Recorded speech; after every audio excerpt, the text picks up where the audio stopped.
Hello friends, welcome back to my channel जहां हम सीखेंगे कॉमर्स एक बहुत ही मजेदार और आसान तरीके से।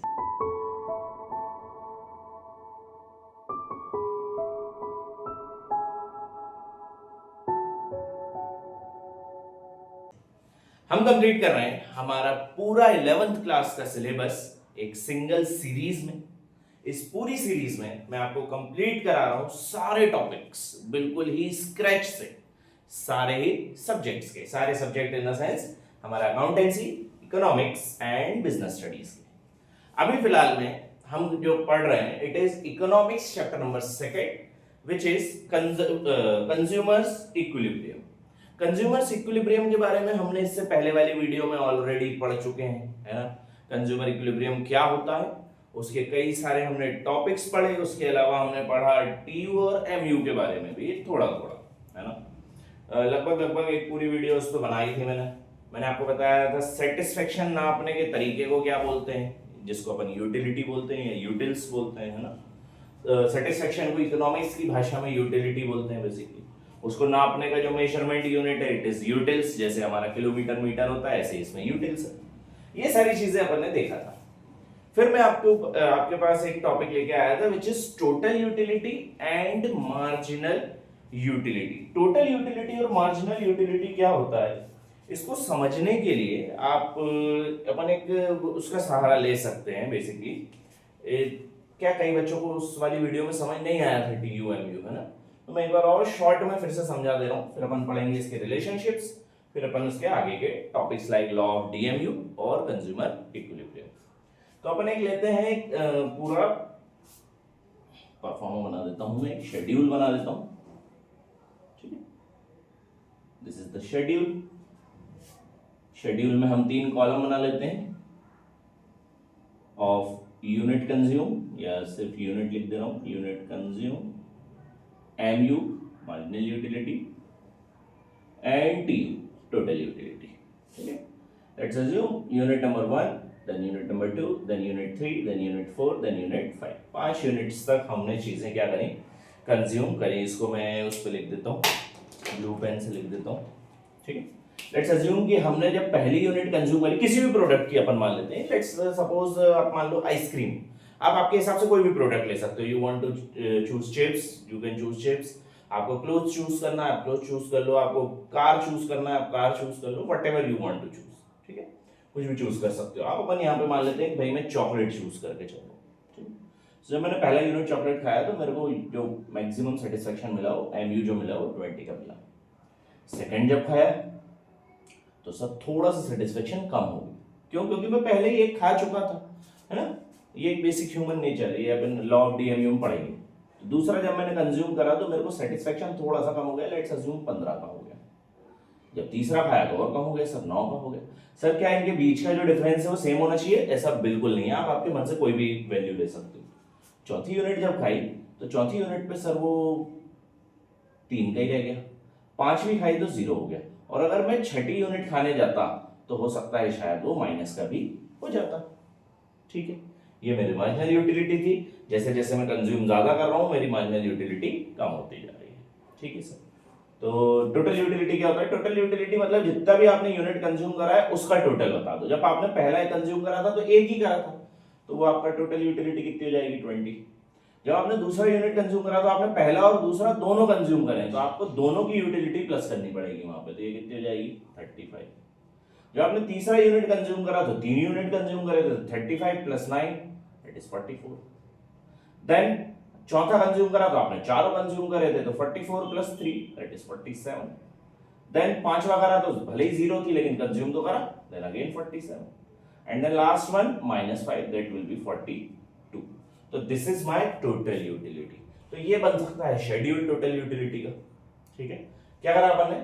तो अब आओ, या फिर अपन डायरेक्ट गिनते हैं टीयू और एमयू होता क्या है। आपसे कोई पूछे what do you mean by total utility and marginal utility, तो समझाने के लिए और क्वेश्चन पेपर्स में लिख के आने के लिए सबसे अच्छा तरीका है टीयू और एमयू का।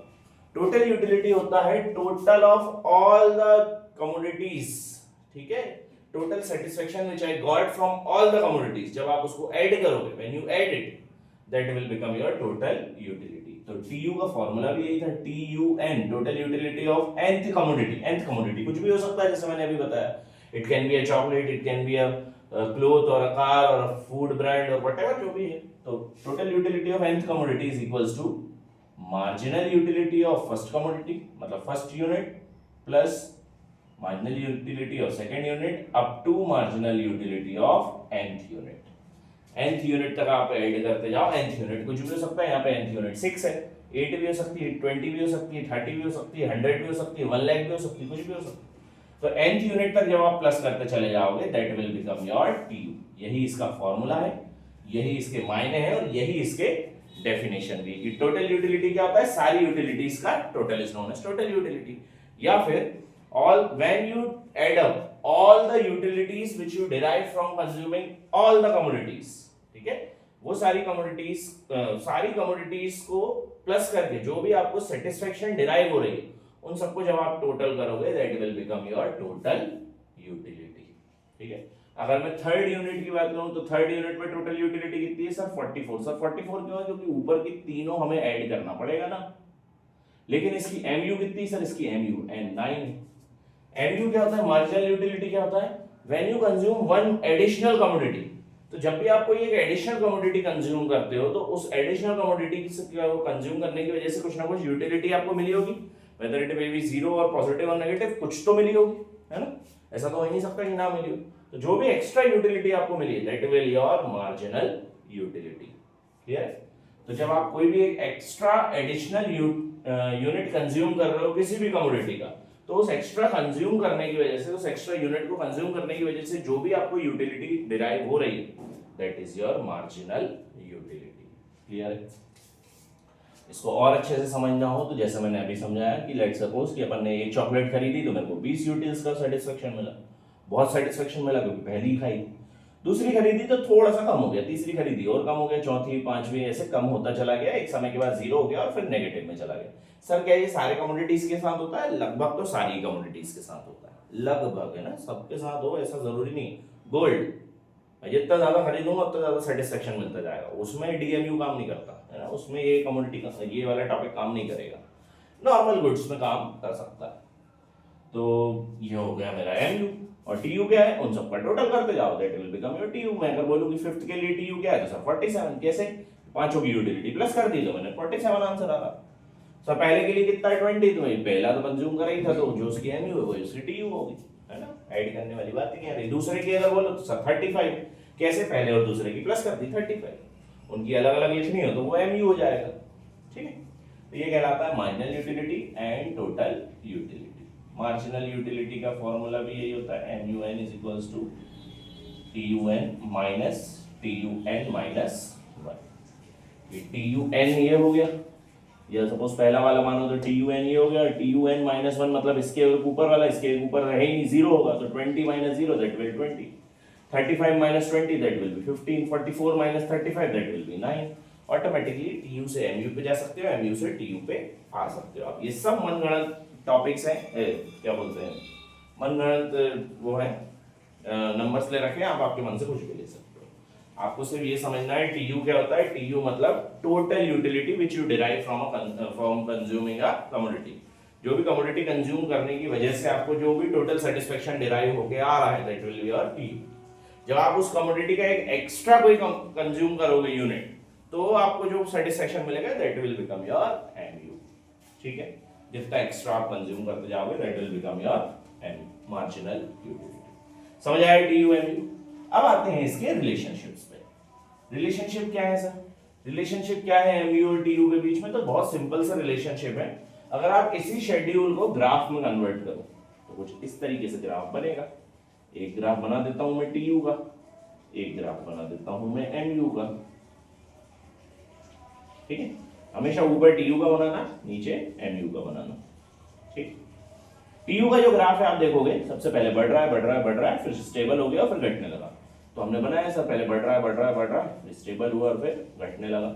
ये TU का ग्राफ हो गया, इसको अपन नाम दे देते हैं TU, टोटल यूटिलिटी। MU आप देखोगे पहले बढ़ रहा है फिर घट रहा है, फिर जीरो हुआ और फिर नेगेटिव हो गया। तो सर पहले बढ़ रहा है फिर घट रहा है, फिर जीरो हुआ और नेगेटिव हो गया। इसको अपन मान लेते हैं मार्जिनल यूटिलिटी। होपफुली आपको ये दिख रहा होगा वहां पे, है ना? नहीं दिख रहा होगा तो इसके नेक्स्ट वाली वीडियो में फिर से बना दूंगा, नेक्स्ट वाली स्लाइड में। तो अब इसका रिलेशनशिप देखो। पहला relation, when TU increases MU decreases but remains positive. When TU, oh sorry.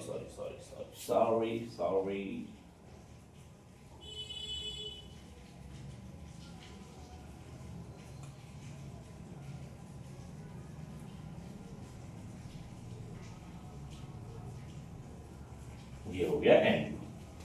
क्या बोल रहा है? When TU increases MU decreases but remain positive। जब TU बढ़ रहा है, देखो आप यहाँ पे TU बढ़ रहा है तो MU क्या हो रहा है? डिक्रीज हो रहा है लेकिन पॉजिटिव नहीं, डिक्रीज हो रहा है लेकिन पॉजिटिव नहीं है। यहाँ देखो ये when TU increases, जब तक TU बढ़ता रहा, जब देखो यहाँ पे TU बढ़ रहा है लेकिन MU घट रहा है, लेकिन क्या है? पॉजिटिव में। पहला relation, when TU increases at increasing rate MU decreases but remains positive, ये पहला रिलेशन है। when TU increases, TU जब बढ़ेगा एक इंक्रीजिंग रेट पे, MU घटेगा एक डिक्रीजिंग रेट पे, लेकिन फिर भी वो क्या रहेगा? पॉजिटिव रहेगा। ये हो गया पहला वाला रिलेशन।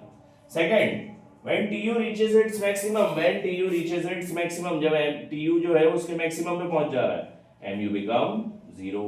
TU से देखो आप, MU क्या हो गया? 0। when TU become maximum, TU जो है वो मैक्सिमम पे है, MU क्या है? 0 हो गया। सर यहाँ पे भी तो TU मैक्सिमम पे, लेकिन यहाँ पे तो MU 0 नहीं हुआ, बिकॉज इसके बाद से TU जो है वो गिरना चालू कर दे। इसके बाद से थोड़ी गिर रहा है, इसके बाद से तो TU फिर भी 47 ही ना, गिर थोड़ी रहा है। इसके बाद जहां पर TU गिरने लगे, that will be your saturation point, वो आपका सबसे हाईएस्ट पॉइंट मानोगे आप, ठीक है? तो when TU reaches its maximum, MU become 0। जब TU उसके मैक्सिमम पे पहुंच जाएगा, MU क्या हो जाएगा? 0 हो जाएगा। when TU reaches its maximum, MU become 0। and the last one is when TU decreases, MU become negative। और जब TU डिक्रीज होना स्टार्ट होगा, MU क्या हो जाएगा? नेगेटिव हो जाएगा। सर MU क्या हो जाएगा? नेगेटिव हो जाएगा। यहाँ भी देख लो, when TU decreases 47 से 42 हुआ, जैसे डिक्रीज होना स्टार्ट हुआ, MU क्या हो गया? MU become negative. ठीक है, तो शेड्यूल पे भी समझा दिया, ग्राफ पे भी समझा दिया, और उस पे भी समझा दिया, वर्ड्स पे भी समझा दिया। तीन ही इसके पूरे रिलेशनशिप्स हैं, TU और MU के। ये रिलेशनशिप्स हर बार आते हैं पेपर में, अच्छे से समझो क्या बोल रहा हूं मैं। पहला रिलेशन मेरे साथ साथ रिपीट करते जाओ। पहला relation, when TU increases at increasing rate, MU decreases but remains positive। when TU increases at increasing rate, MU decreases but remains positive। Second, when TU reaches its maximum, when TU reaches its maximum, MU become 0। जब TU अपने maximum पे होगा तो MU become 0। when TU reaches its maximum, MU become 0। and when TU starts declining or decreasing, when TU starts decreasing, MU become negative। when TU starts decreasing, MU become negative। जब TU गिरना start होगा तो MU क्या हो जाएगा? Negative हो जाएगा। इसी चीज को हिंदी में भी बता दे रहा हूं मैं। जब TU बढ़ना स्टार्ट होगा एक बढ़ते क्रम में या फिर एक इंक्रीजिंग रेट पर, MU गिरना स्टार्ट हो जाएगा लेकिन पॉजिटिव रहेगा। जब TU अपने मैक्सिमम पे पहुंच जाएगा तो MU क्या हो जाएगा? शून्य हो जाएगा, 0 हो जाएगा। और जब TU डिक्रीज होना स्टार्ट होगा तो MU क्या हो जाएगा? नेगेटिव हो जाएगा। अच्छे से समझ आए तीनों रिलेशनशिप्स? कोई समस्या तो नहीं है? मैंने TU MU समझाया जितना आसानी से हो सकता है। वापस से पूरा एक बार देखो, क्या बताया मैंने अभी तक? TU के बारे में बताया मैंने, टोटल यूटिलिटी क्या होता है? जो भी सेट आपने कमोडिटी कंज्यूम करी है उससे मिलने वाला total satisfaction is known as total utility. तो total utility is the total satisfaction which we derive by consuming a commodity. जो भी कमोडिटी कंज्यूम करने से हमें टोटल सेटिस्फेक्शन मिलता है उसको हम क्या बोलते हैं? TU बोलते हैं। सेकंड, MU क्या होता है? उसी कमोडिटी को जब आप एक एक्स्ट्रा यूनिट कंज्यूम कर रहे हो तो उस एक्स्ट्रा यूनिट कंज्यूम करने की वजह से जो एक्स्ट्रा यूटिलिटी आपको मिलेगी that is known as MU, है ना? कोई भी कमोडिटी को एक्स्ट्रा अगर आप कंज्यूम कर रहे हो, एक एक्स्ट्रा, है ना? जैसे आपने 10 चॉकलेट खरीदी थी, तो 10 चॉकलेट खरीदने पे आपको हो सकता है शायद 50 का सेटिस्फेक्शन मिला हो सब टोटल मिला के। आपने 11वीं चॉकलेट खरीदी, तो उस 11वीं चॉकलेट खरीदने से जो भी आपको 11वां सेटिस्फेक्शन मिला होगा, जो भी सेटिस्फेक्शन मिला होगा, दैट इज योर MU। ठीक है, तो ये TU और MU होते हैं। TU-MU के बाद हमने देखा रिलेशनशिप मैंने अभी बताया, when TU increases at increasing rate, MU decreases but remains positive.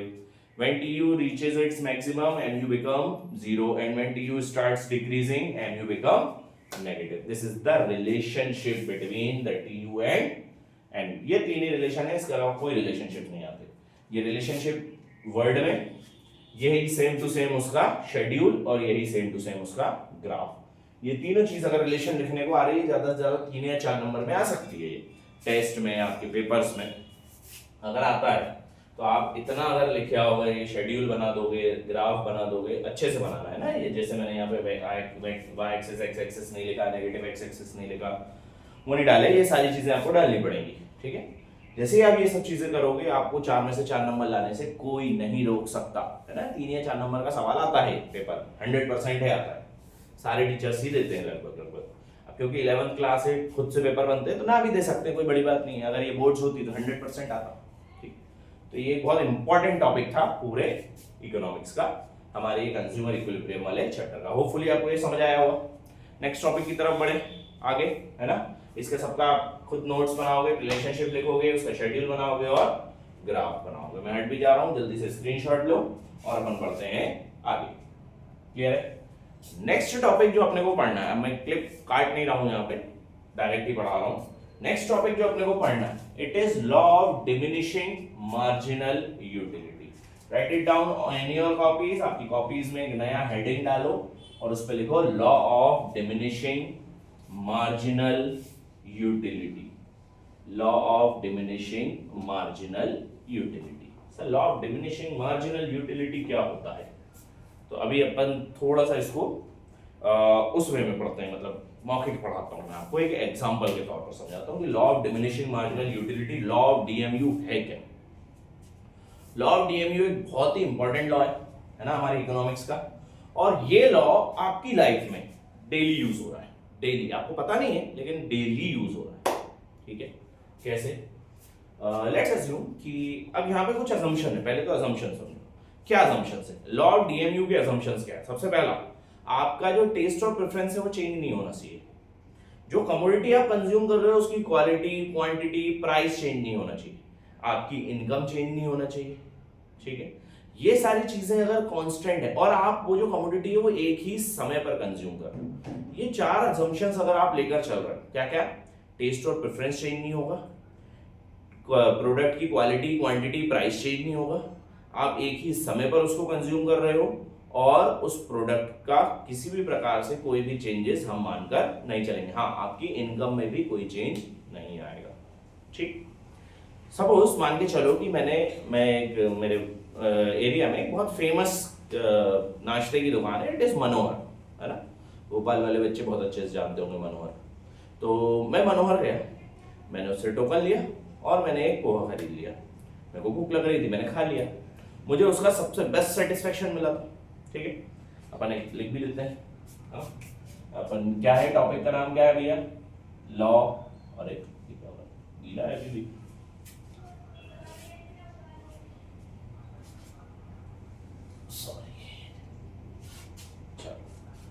दो मिनट इसको सूख जाने दो.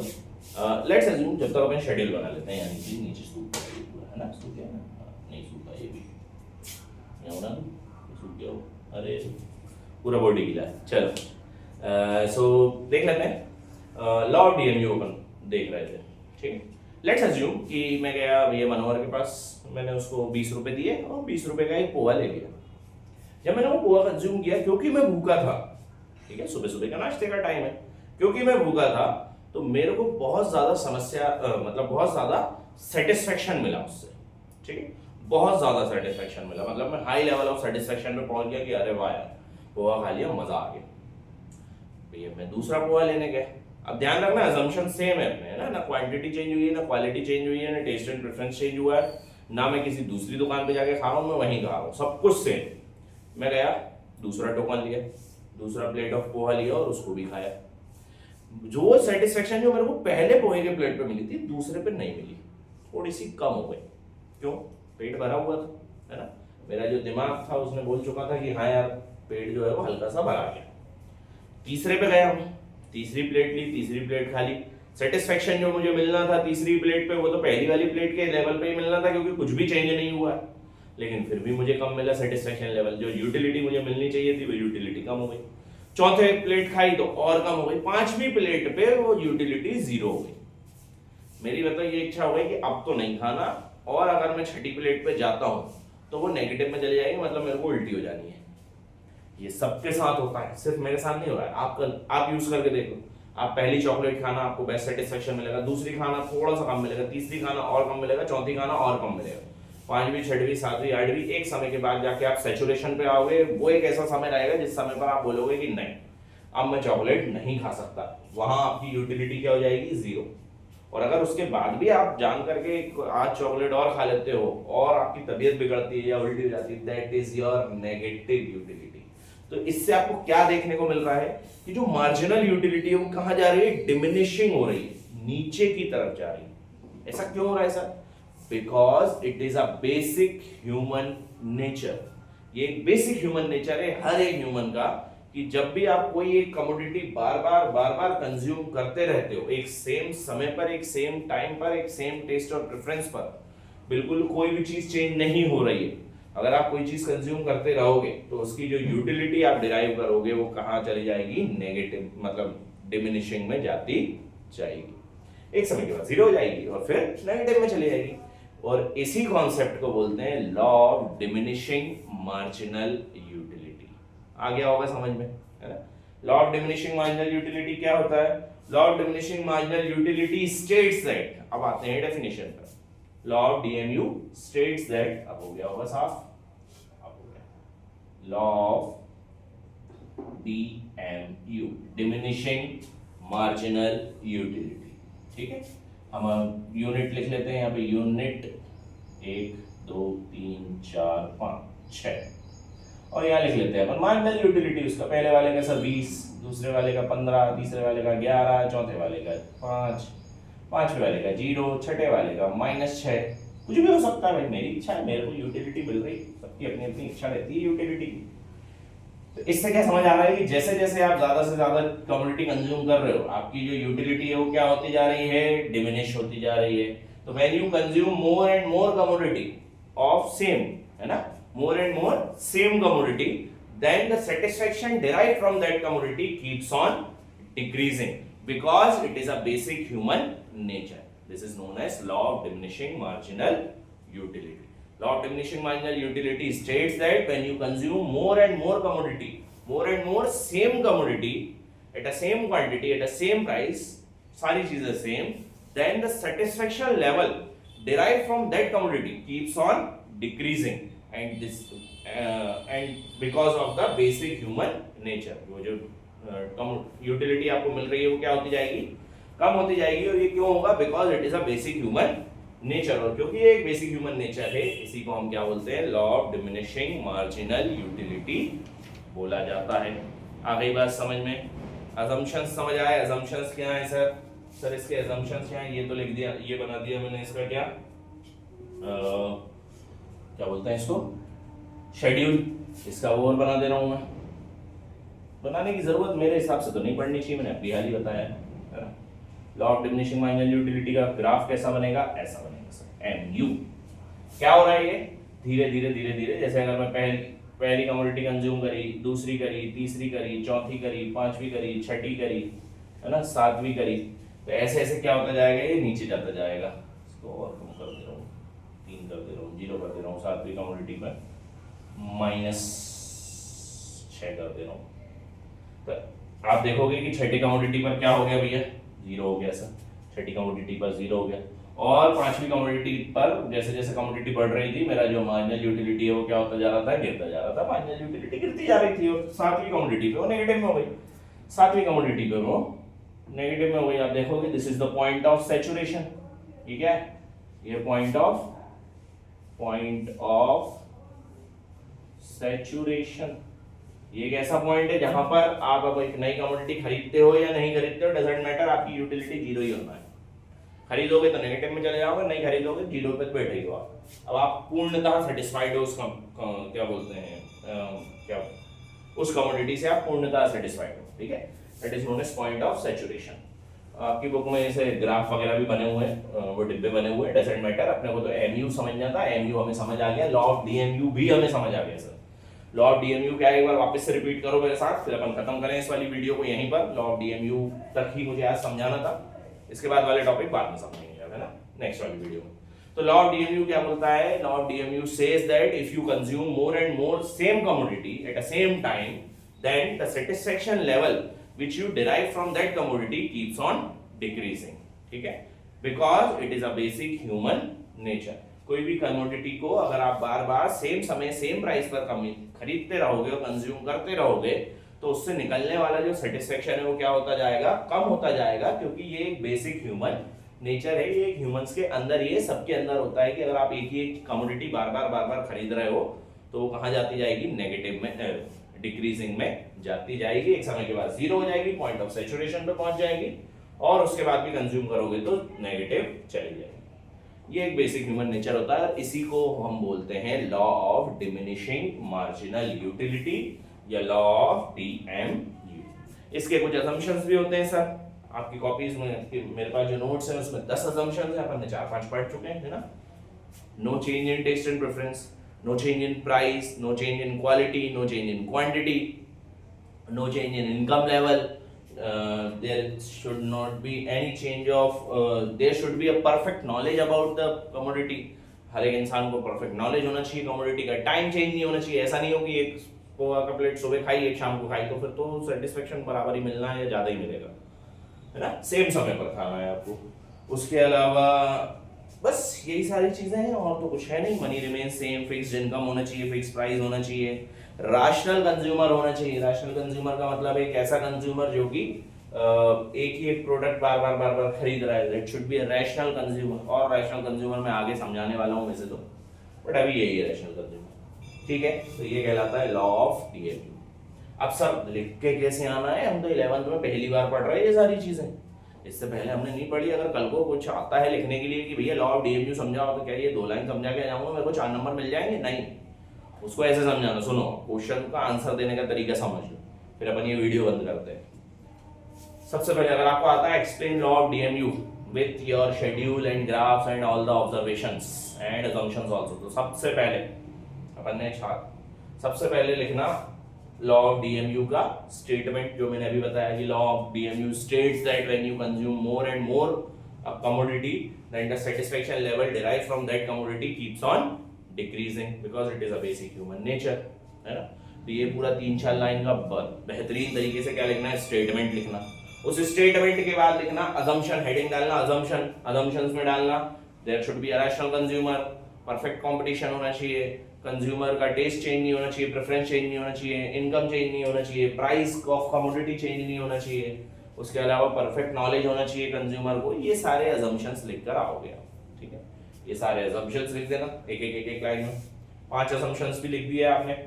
उसके बाद बनाना इसका शेड्यूल, शेड्यूल के बाद बनाना ग्राफ, और ग्राफ के बाद लिखना ऑब्जर्वेशन, और ऑब्जर्वेशन में लिखना कि हम ये देख पा रहे हैं शेड्यूल और ग्राफ की मदद से कि जब एक कंज्यूमर एक के बाद एक यूनिट कंज्यूम करता जा रहा है सेम समय पर, सेम टाइम पर, सेम मनी पर, सारी चीजें सेम पर, तो आप देखोगे कि उसकी जो मार्जिनल यूटिलिटी है वो गिरती चली जा रही है। बिकॉज ये ह्यूमंस के नेचर में होता है कि जब हम एक ही कमोडिटी बार बार खरीदते हैं तो जो सेटिस्फेक्शन हमें उस कमोडिटी से मिलना चाहिए वो उतना नहीं मिल पाता है, वो कम मिलता है, और क्योंकि वो कमोडिटी से हर एक यूनिट के साथ कम होता चला जाता है, यही तो law of diminishing marginal utility कहलाता है, जो कि आपको ऊपर आपके ग्राफ और शेड्यूल में देखने को मिल रहा होगा। ये हो गया ऑब्जर्वेशन। इतना पूरा लिख के आओ, अगर कोई टीचर 4 में से 4 नंबर काट ले तो जो आप बोलो, ठीक है। तो ये था पूरा topic law of diminishing marginal utility का। कल अपन पढ़ेंगे कंज्यूमर इक्विलिब्रियम, स्टार्ट करेंगे in a single commodity and in a 2 commodity. तो आज के लिए इतना बहुत है, ये वीडियो रखते हैं यहीं तक। Please like, share, subscribe my channel, share this videos to all your friends ताकि आपके साथ साथ उनको भी बेनिफिट मिल सके। Till then, thank you so much guys, all the best for your future and keep subscribing.